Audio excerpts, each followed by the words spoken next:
let's lift it up and see what we got It's here. massive, though. It's like 6 feet long. Fit up, fit up. Are we ready? Yeah. And over. Oh, Holy cow! That is sick. Look at that.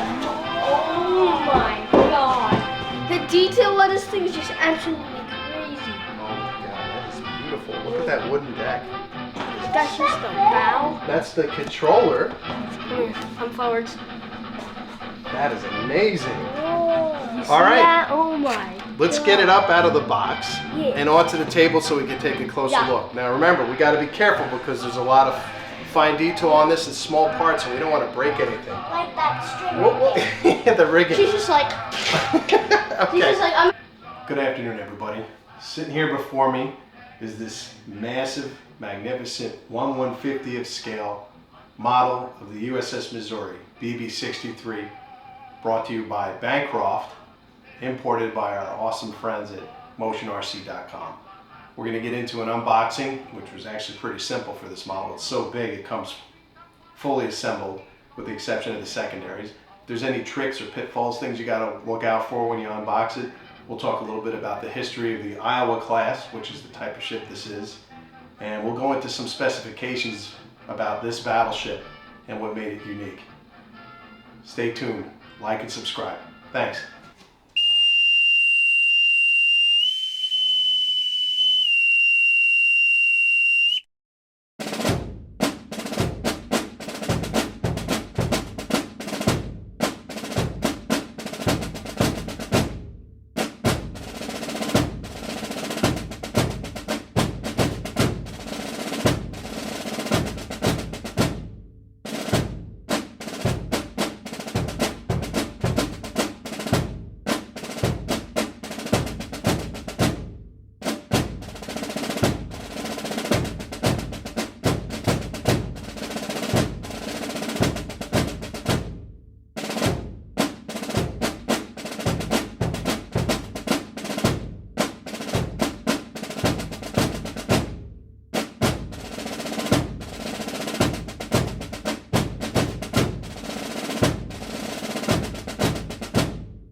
Okay, as is customary with any of my unboxings, what I'll do is I'll go over in detail how it's stored in the box here and if there's any pitfalls or traps that can result in potentially you damaging the model when you remove it. So we're going to take a little bit of time here and explore how it's packaged to make sure we don't unnecessarily break anything. Now this is a big model, so but it looks like it might be easier to get out of the box than the model was. There's a few areas where the styrofoam bulkheads, which are customary for these Bancroft models, are taped, and I should be able to cut that tape away and actually lift the model straight up out of the box here without any issues. Okay.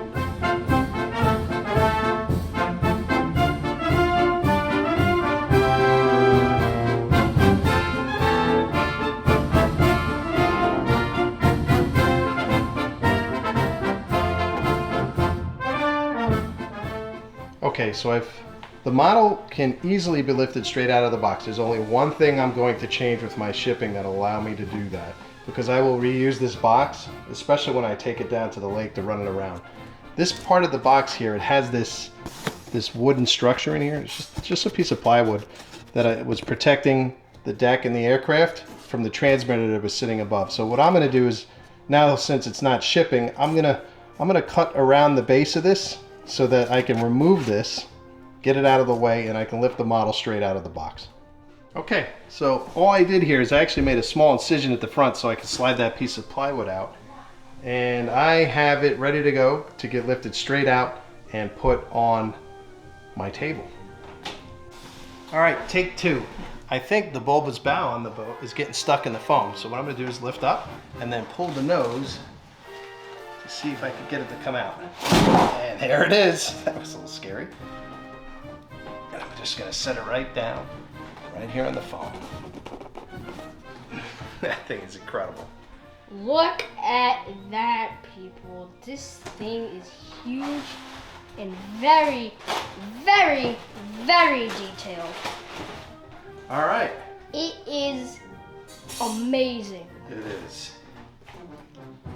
She does not have a bulbous bow. Dad, I think you might have broke off the tip of her bow. Nope, this is how they had bulbous bows in the early days. They weren't as pronounced as they are today. But that's the early form of it. And even like Yamato had that. Look at that.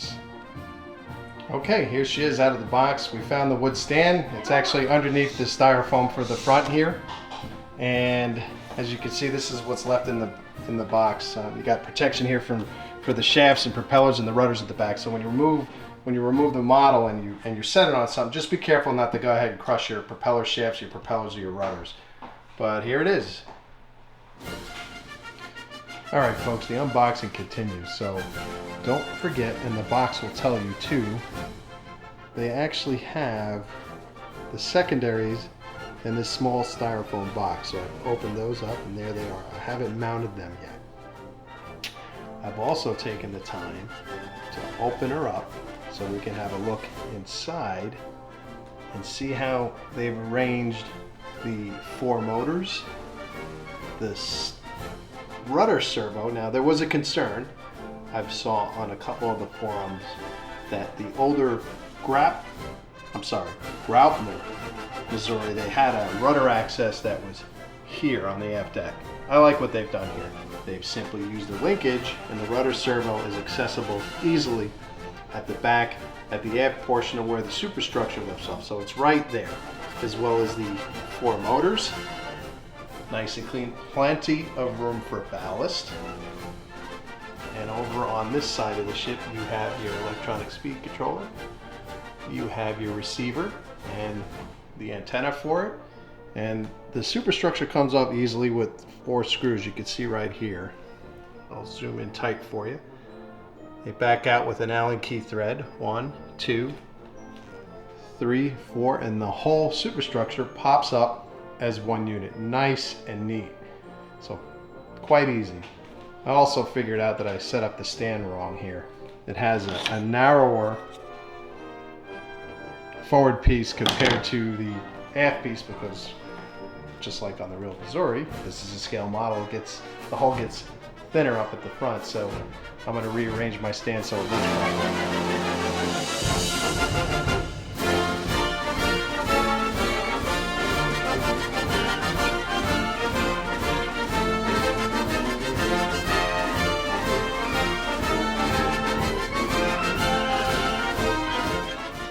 All right, so let's talk a little bit about USS Missouri, specifically the Iowa-class battleship, and what brought about this amazing design. So there's some belief out there that the Iowa was designed to go toe-to-toe with ships like the Battleship Yamato from Japan, which weighed in over 72,000 tons. It's not accurate. It's from a time and place back in 35, 37, when these ships were being designed, as well as the Yamato, we didn't have that much intelligence on what that ship was going to be, being the Yamato class. What we did know is that the Japanese possessed what was known as the Kongo class battlecruisers. Those were ships capable of doing in excess of 28 knots, and there was a real risk that they could catch up to, intercept, interdict our shipping, catch carriers off guard, so there was a need to have fast battleships or ships that could keep up with the speed of our adversary's fleet. So the Iowa here was designed to contend with that threat. Using the escalator clause from the Second Naval Treaty of London, we got an extra 10,000 tons of tonnage. So we went from predecessors to the Iowa class, the South Dakota class, which looks like this. If you see it, this looks like a short, compact Iowa class. We stretched it out, got an additional 6 knots, and we put bigger guns on it so that we can get higher speed, a little bit more lethality, and we can run down any threat that might pose a risk to the carrier fleet or to any of the fast task groups that we were putting together in the Pacific during World War II. So she's just shy of 890 feet long, a beam of about 108 feet, That's on purpose so that she can actually fit through the Panama Canal. This is the Iowa in the Panama Canal. Notice it's a tight fit. Her draft from keel to waterline, about 38 feet at full displacement. Now, legally on paper, designed and built empty at 45,000 tons, but at full displacement, fully loaded, about 57,000 tons. A crew complement in excess of 2,500 people. Her armament is just impressive. 9 16-inch 50 naval guns. 16-inch being the diameter, the 50 being the length of the barrel. Capable of firing a 2,700-pound armor-piercing round. Accurately in ranges in excess of 40,000 yards, which is, I mean, just to think about that, that's pretty incredible. A wide array of anti-aircraft armament on it. Right here in this particular layout here was how she would have looked 1944 and on in World War II. You have over 20 of these quad mount 40 millimeter Bofors, 60 of the 20 millimeter Oerlikons, and on each side you had 5 secondary mounts, dual guns, 5-inch 38s. So basically the firepower of 2 Fletcher class destroyers on each side of the ship. Just tremendous, and they're able to engage both aircraft and surface ships. So the idea of attacking a vessel like this, either from the air or from the sea, is just, it's something that gives you pause. An incredible array of firepower. Uniquely also to these ships, she has an internal armor belt. So what's that mean? That means the main armor belt, if you've ever seen one of these, it's actually not right here on the side. It's internal to the hull. Unlike Yamato or Bismarck, where they have a external belt, these are internal and they're sloped, right? That allowed us to save weight, and actually you get more effective width of your armor, so to speak, by slanting it, by sloping that armor. It's harder for the shell to penetrate at an angle. And her torpedo protection system was pretty amazing.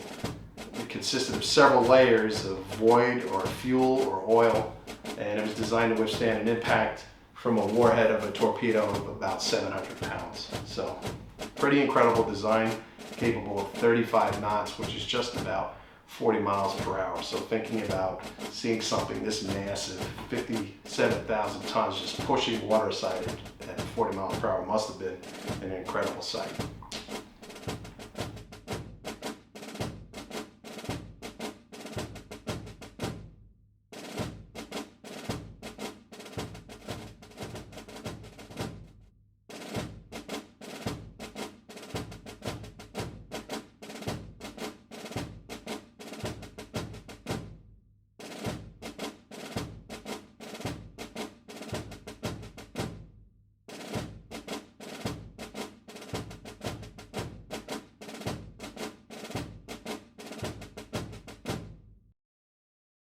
Okay, so what are we trying to do with the channel? Active duty, I'm going to be 22 years here in February. Been submarines my whole time, and basically this was a fun way to get the kids and the family involved in creating some meaningful YouTube content by them always watching some kids or teenagers play Minecraft. Nothing against them, but this is a chance for us to do something educational, explore interesting items such as naval history and cool remote control scale vessels such as the one before me here. But most importantly, I want to give a shout out to our friends over at Motion RC. They gave the channel really its first break with our Titanic video, and we discovered something that we realized as a family we thought was pretty neat.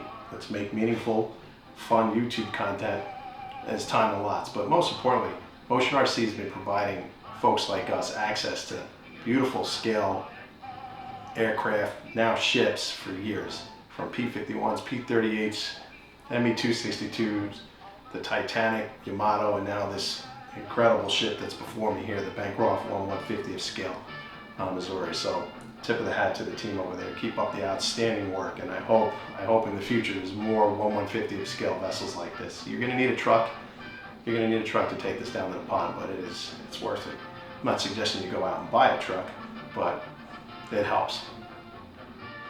Hey, I want to give a shout out to you if you've watched the whole video. Congratulations, you've got the capability to pay attention to something longer than a gnat. Don't allow YouTube to make you dumber. So like and subscribe. Again, look for a video that we have. I took the kids out to the Battleship Massachusetts BB-59. Here's a picture of her again, and we shot some footage in it. And just a little lesson learned for any content creators out there: there's not a camera in the world that will provide enough image stabilization to defeat an enthusiastic 9-year-old boarding a battleship. So, unless they send gimbals for kids, we might be reshooting some of that video. Take care. Thanks.